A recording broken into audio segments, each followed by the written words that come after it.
pernah mengutip suatu riwayat, katanya begini, wa an Ka'b bin al-Ahbari innallaha ta'ala khalaqa syajaratan tahtal arsy. Jadi dari Ka'ab al-Ahbar bersambung kepada baginda Nabi besar Muhammad sallallahu alaihi wasallam bahwasanya Allah tuh pernah menciptakan, Allah tuh sudah menciptakan suatu pohon. Suatu pohon. Pohonnya ini adalah pohon kematian. Pohon apa, Pak? Pohon apa, Pak? Kematian. Pohon kematian. Ya, cari benar. Ngabuburit ya, cari. Rawa-rawa belah mana? Pondok Miri belah mana? Ya, kali ada Pondok Miri. Dan ternyata dijelaskan bahwa pohon tersebut tahtal arsy, di bawah langit ke-10. Pohonan tersebut Allah ciptakan di langit ke-9, berarti di bawah langit ke-10. Jadi kalau saya kenalkan dulu, langit itu pas peristiwa Isra Mi'raj bukan cuma 7, Pak. Imam Ahmad Ad-Dardir itu mengatakan, meriwayatkan bahwasanya bukan 7, tembus langit ke-8. Ada pohon gede, pohon bidara. Ada pohon gede, pohon bidara yang tadinya malaikat mau turun ke bumi, laporan dulu di situ. Yang tadinya malaikat yang diwakili di bumi mau naik ke atas, ngepos dulu di situ, laporan dulu di situ, di langit ke-8. Doa yang kita panjatkan, ngepos dulu di situ, diem dulu di situ. Makanya langit tersebut yang ada pohonnya, yang tempat pemberhentian namanya Sidratul Muntaha. Itu namanya Sidratul Muntaha. Tembus lagi kalau kita dengar cerita para kiai, para ulama, para asatidz, wah, Nabi tembus lagi. Nyampe langit ke-9. Nah, di langit ke-9 itulah ternyata si Fulan bin Fulan lahirnya hari ini, meninggalnya hari ini, jodohnya si dia, rezekinya segini, tanggal 30 Maret 2024 ngelakuin A, B, C, D. Itu goretan takdirnya itu terdengar. Yusma'u fihi shariful aqlam. Terdengar di langit ke-9. Makanya langit ke-9 itu namanya adalah mustawan. Apa, Pak? Namanya adalah mustawan. Apa, Pak? Mustawan. Ya, kita sebutnya mustawan. Nah, di langit ke-9 itu pula, Pak, ternyata Allah menciptakan pohon yang dimana pohon tersebut, ya bahasa kitanya pohon kematian, pohon kematian di langit ke-9. Yang dimana pohon tersebut mempunyai daun, wa 'alaiha awraqun bi'ada di kulli makhlukin. Itu pohon mempunyai daun yang jumlah daunnya adalah seperti sama dengan jumlah warga Pondok Miri, warga Ciater, warga Tawakala, warga Jawa Barat, seluruh dunia, seluruh makhluk hidup, baik jin, manusia, hewan melata, binatang ternak, segala sesuatu yang punya ruh pokoknya. Daun punya ruh nggak daun? Gimana ya? Daun tidak punya ruh. Daun itu hidup, tapi hidupnya itu tanpa ruh. Tidak lagi manusia. Pokoknya segala sesuatu yang bernyawa tertera di situ, di pohon tersebut. Jadi umpama ini jenis makhluknya manusia, namanya si Fulan bin Fulan, tertera di daun itu tertera. Lahirnya kapan, meninggalnya kapan, nah datanya ada di situ. Tertulis di daun tersebut. Kemudian lanjutkan riwayat tersebut, falamma baqiya umrul abdi, falamma baqiya min umril abdi arba'una yawman, saqata tilkal awraqu ala hijri Israil. Ketika ada seorang hamba, contoh manusia si Fulan, umurnya bersisa 40 hari lagi. Umurnya tinggal 40 hari lagi nih Pak. Masih hidup ya, tapi bersisa 40 hari lagi. Saqata tilkal awraq, gugur, jatuh itu daun. Kemana jatuhnya? Ala hijri Israil, di atas pangkuan malaikat Israil. Lagi nyantai malaikat Israil. Ada apa? Job.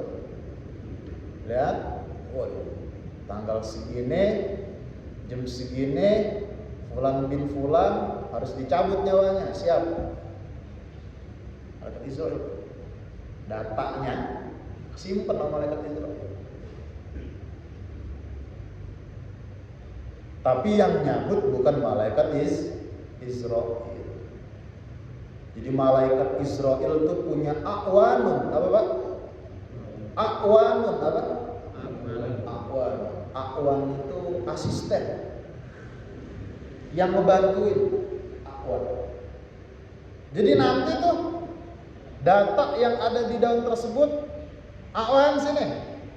Nih, tugas ente. Dimandatin sama malaikat Israil. Jadi malaikat Israil hanya mencabut nyawa para anbiya, para nabi, para mursalin, para rasul. Ya kita siapa ya? Nabi bukan, rasul bukan, orang soleh juga kadang-kadang, ya orang-orang kayak kita, ya paling an-akwan aja. Makanya kalau kata orang dulu, orang tua tuh ya, pantesan dia meninggal. Emang 40 hari sebelumnya mah dia ngomong ke saya, makan orang enak, minum orang enak, serba kagak enak. Apa dibeliin tapi tetap berasa kagak enak. Umpama gitu, adalah tandanya. Kata orang tua jangan dulu begitu. Nah itu ternyata omongan tersebut tuh ada referensinya tuh. Dakoikul akhbar tuh. Oh dari 40 hari tersebut tuh ditandain. Hari ini jam segini di tempat ini. Oh, iya. Makanya yasumunahu ay ahlus sama'i mayitan wa huwa ala wajhil ardi hayyun. Makanya meskipun si Fulan tersebut yang sisa 40 hari lagi kehidupannya masih hidup di muka bumi, masih sosialisasi, masih bercengkrama, masih melakukan ibadah, masih hidup. Tapi ahlus sama'i, penduduk langit, yasumunahu mayyitan. Udah taunya orang tersebut udah meninggal, udah wafat, udah tidak ada. Tuh. Apa ya? Insya Allah. Itu adalah penjelasan bahwasanya orang yang akan dicabut ajalnya 40 hari itu sudah ditetapkan sebelumnya. Kemudian kalau begitu, jeda kan masih 40 hari. Karena jeda masih 40 hari, wah kabur dulu lah. Wah ngumpet dulu lah. Umpama gitu. Ada orang yang tahu. Bisa apa kira-kira? Enggak bisa. Mau bagaimanapun caranya, kalau udah ditetapkan sama Gusti Allah, si fulan wafat hari itu, tetap hari itu nggak bisa kabur. Makanya karena kalau kita udah paham yang demikian, nah, kita harus tahu juga nih. Bapak-bapak juga udah pada baca Al-Quran ya. Ada terus surat An-Nisa tuh ada. Udah pada lewat dari surat An-Nisa. Aynama takunu yudrikumul maut walau kuntum fi burujin musyayyadatin. Ada.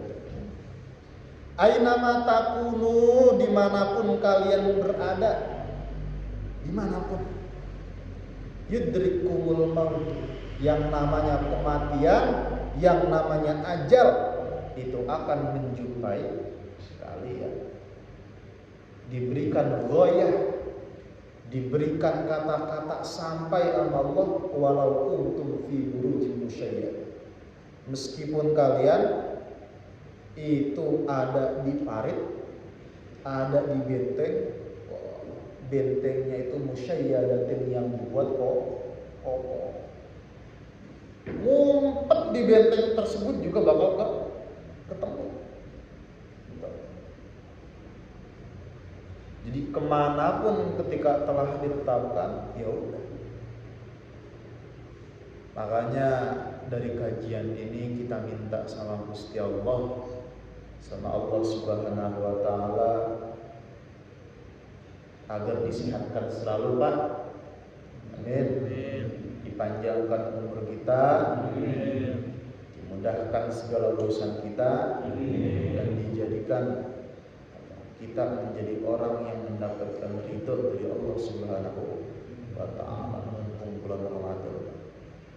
Mumpung bulan Ramadan. Karena dari ayat tersebut yang menyatakan walaupun ngumpet pergi ke benteng yang dibuat kokoh, ini ada cerita. Bapak tahu Nabi Ismail? Tahu Nabi Ismail. Kurang hebat apa Nabi Ismail? Nabi Ismail itu bisa menaklukkan jin, apa ya? Jin bisa ditaklukin apa? Sama Nabi Ismail, Nabi Sulaiman. Jin bisa ditaklukin sama Nabi Sulaiman. Jadi jin usil yang suka di kamar mandi itu, bangun jam 3 niat mau tahajud, atau cekikikan kali begitu ya. Ada kali jin itu kan, usil iseng. Orang ada kerjaan iseng. Orang berani ke Nabi Sulaiman, tunduk. Ke Ustaz masih berani, Ustaz saya berani juga kali. Keberani ya, ke Kiai juga masih berani. Nah, tapi ke Nabi Sulaiman ya takut dia. Iblis, jin takut sama Nabi Sulaiman. Hebatnya juga Nabi Sulaiman bisa menggerakkan, memerintahkan angin kan. Ar-rih bisa diperintah. Nah, yang banyak orang belum tahu nih, ternyata Nabi Sulaiman juga sering kedatangan tamu, Pak. Bertamu, ada yang bertamu. Tapi bukan dari kalangan manusia, yaitu dari kalangan malaikat. Siapakah ia? Yaitu Malakul Mauti Israil, malaikat Israil. Itu sering bertamu ke kediaman Nabi Sulaiman. Mantap kok. Ada yang mau gitu tambah? mumpung bulan Ramadan mumpung bulan Ramadan keijabah, ada yang mau doa aja udah. Saya pengen rumah saya kedatangan malaikat Israel. Jadi ketika malaikat Israel namu datang ke Nabi Sulaiman, ternyata Nabi Sulaiman udah kedatangan tamu duluan. Jadi ada 3 orang dah di ruangan tersebut. Nabi Sulaiman, tamunya yang manusia, kemudian datang baru malaikat Israel. Dilihatin aja itu orang sama malaikat Israel dengan tatapan yang asem, yang sinis, dilihatin. Duduklah, berdiamlah di situ. Baru juga namu bentaran udah balik lagi malaikat Israel. Jadi namu tiba absen buka, balik lagi. Melanjutkanlah tuh. Nabi Sulaiman dengan orang tersebut, tamu tersebut ngobrol. Sampai di sela-sela obrolannya ada obrolan begini. Ya Nabi Allah, wahai Nabi Allah, Nabi Sulaiman, saya tuh belum pernah ke Cina. Belum pernah saya ke Cina. Pengen saya rasanya ke Cina. Uridu antak murorriha antahmilani bisini. Saya ingin engkau memerintahkan angin antahmilani bisini buat ngebawa saya ke daerah Cina. Pengen saya ke sana. Karena udah CS ya. Karena udah temen ya. Bener. Angin bawa ke negeri Cina. Sesampainya di negeri Cina, ternyata udah ditungguin sama malaikat Israel itu sama asistennya yang tadi. Sama asistennya yang tadi. Oh, ternyata si tamu tersebut meskipun perginya ke daerah Cina dan dia bukan orang Cina, ternyata malakul maut, malaikat penyambut nyawa udah nungguin di situ tuh Pak. Kemudian balik lagi tuh si malaikat tuh ditanya sama Nabi Sulaiman, wahai malaikat, kenapa engkau tadi cemberut aja, sinis aja ngelihat orang tersebut? Itu kan tamu saya, itu kan teman saya. Kata malaikat tersebut, inni umirtu an aqbidu ruhahu bisini.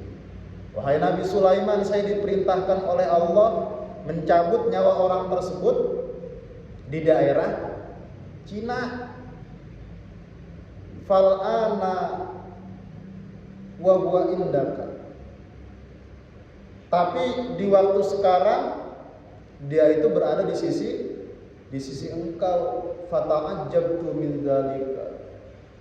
Kemudian ketika saya pergi ke Cina, dia juga ikut ke daerah Cina. Maka saya kagum, saya salut sama kuasanya Allah Subhanahu wa ta'ala. Jadi kemanapun seorang hamba pergi, itu pasti ketika udah ditetapkan kematian olehnya, ya.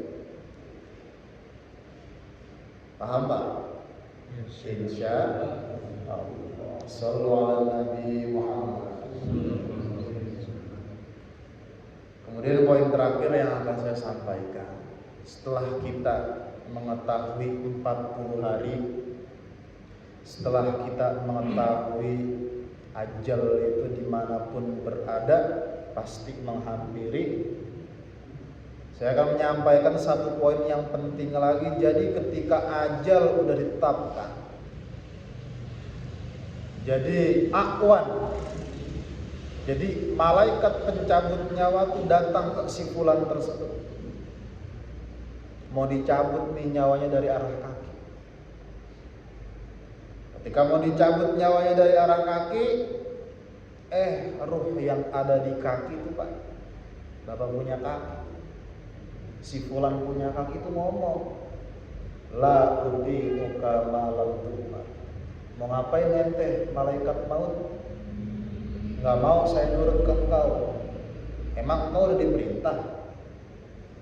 Kata ruh yang ada di kaki. Itu mau dicabut dari kaki. La uti ukama dan mau ngapain ente? Malaikat mau? Enggak mau, saya nurut ente. Ente kan belum diperintah. Ternyata ruh tersebut ngomong lagi, berdalil lagi, innallaha, sesungguhnya Allah khalaqani, udah menciptakan saya, wa adkhalani fi jasadi, Allah juga udah memasukkan saya ke dalam jasad saya, kata ruh. Fal ana turidu an ta'khudani, kemudian sekarang engkau mau nyabut saya? Enggak. Kata si ruh tersebut yang di kaki. Ini kaki tukang ke masjid, ini kaki tukang ke majelis taklim, ini kaki semangat nyari nafkah. Enggak. Ngapain ya? Ditolak. Emang kaki ditolak. Terus ke tangan. Tangan juga begitu ngomong. La uti ukama lam tukmat. Enggak mau saya nurut ke ente. Ente kan belum diperintah. Terus berdalil juga begitu. Ini tangan suka sodako, ini tangan suka bersilaturahmi, ini tangan suka ngebet Al-Quran. Berdalil. Naik ke kuping, kupingnya tukang dengerin zikir, Al-Quran, ilmu. Naik lagi ke mata, matanya tukang baca Al-Quran, segala macam. Bingung malaikat tuh, A'wan tuh bingung, malaikat maut bingung. Berdalil semua, punya alasan semua. Karena bingung matur, ngadep ke Allah Subhanahu wa taala, wahai Allah, engkau memerintahkan aku untuk mencabut nyawa si hamba sekarang nih, hari ini, tapi semua anggotanya pada berdalil. Gimana nih ya Allah nih, tolong. Allah perintahkan, idhabil jannata wa khudh tufahatan. Malaikat maut, pergi ente ke surga. Wa khudh tufahatan, dan ambillah apel yang ada di surga. Yang dimana apel tersebut alaiha alamati, di apel tersebut ada tandanya. Apa tandanya? Tandanya Bismillahirrahmanirrahim. Jadi di apel ada tanda Bismillah.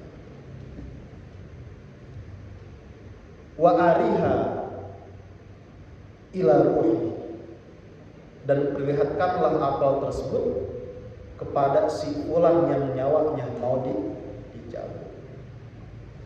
Ketika balik bawa apel, diperlihatkan itu apel. Dari apel tersebut yang ada tanda bismillahnya, yang ada tanda basmalahnya. Karena si fulan orang soleh nih Pak, dia terpelongo, dia heran. Wah, ini makan rumah yang saya pengen. Yang tingkatnya ada 8 apa? Yang saya pengen. Ini kan kendaraan yang saya pengen ini, tapi belum kesampaian juga di dunia. Ini kan teras pelataran yang saya pengen di dunia nih. Terpelongo Pak. Terpelongo. Terheran-heran.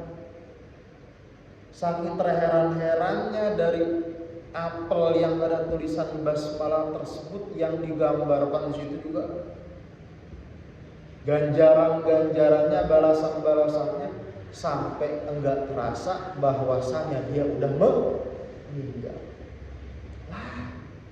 Udah mati. Bukan di dunia, enggak terasa. Makanya kalau Bapak dengar riwayat yang menyatakan bahwa meninggal itu, dicabut nyawa itu lebih sakit daripada disesetin pedang hidup-hidup, itu bener Pak. Nyata Pak. Lebih sakit daripada disesetin kulitnya hidup-hidup, itu bener. Tetapi sakit tersebut hilang karena diperlihatkan kasta-kastanya, tingkatan-tingkatan surga, ganjaran yang ia dapat di akhirat nanti. Makanya kalau Bapak baca Al-Quran tuh surat Yusuf, kan di situ ada ceritanya tuh. Nabi kita Nabi Yusuf alaihi salam tuh ada ceritanya. Ketika Nabi Yusuf disuruh keluar sama si Sayyidah Zulaikha, ketika keluar audien warga-warga sekitar, perempuan sekitar yang udah dikasih hidangan, pisau, ngeliat Nabi Yusuf, maha hasyalillah, mahada basyara in hada illa malakun. Sambil megang pisau Pak, sambil motong-motong tuh makan umpannya. Ini bukan manusia, kata perempuan tuh yang ngeliat Nabi Yusuf. In hada illa malakun, karena ini mah malaikat, ini mah malaikat ini. Saking gantengnya tanpa sadar motong jarinya sendiri. Nah itu juga tuh penjelasan tersebut dijadikan dalil ketika dicabutnya nyawa seorang hamba juga. Paham Pak ya? Paham ya Pak? Mudah-mudahan bermanfaat. Amin. Mudah-mudahan bisa dibawa